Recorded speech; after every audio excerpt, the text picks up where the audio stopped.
اے میرے مولا جتنے بیمار ہیں انہیں شفا عطا فرما دے۔ حضرت ابو ہریرہ رضی اللہ تعالیٰ عنہ سے روایت ہے کہ نبی اکرم صلی اللہ علیہ وآلہ وسلم نے فرمایا، حضرت آدم اور حضرت موسیٰ علیہ السلام کی آپس میں بحث ہو گئی۔ حضرت موسیٰ علیہ السلام نے فرمایا، اے آدم، آپ ہمارے والد ہیں، آپ نے ہمیں محرومی کا شکار کر دیا اور گناہ کا ارتکاب کر کے ہمیں جنت سے نکلوا دیا۔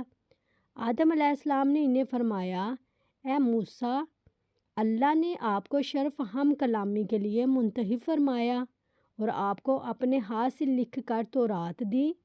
کیا آپ مجھے اس بات پر ملامت کرتے ہیں جو اللہ نے مجھے پیدا کرنے سے 40 سال پہلے میری قسمت میں لکھ دی تھی؟ چنانچہ بحث میں حضرت آدم علیہ السلام موسیٰ علیہ السلام پر غالب آ گئے۔ آدم علیہ السلام موسیٰ علیہ السلام پر غالب آ گئے۔ آدم علیہ السلام موسیٰ علیہ السلام پر غالب آ گئے۔ 3 مرتبہ آپ نے فرمایا۔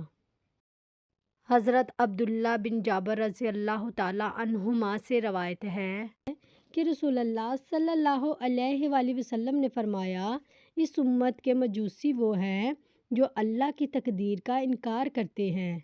اگر وہ بیمار ہو جائیں تو ان کی عیادت نہ کرو، اگر مر جائیں تو ان کے جنازے میں نہ جاؤ، اگر ان سے ملاقات ہو تو انہیں سلام نہ کہو۔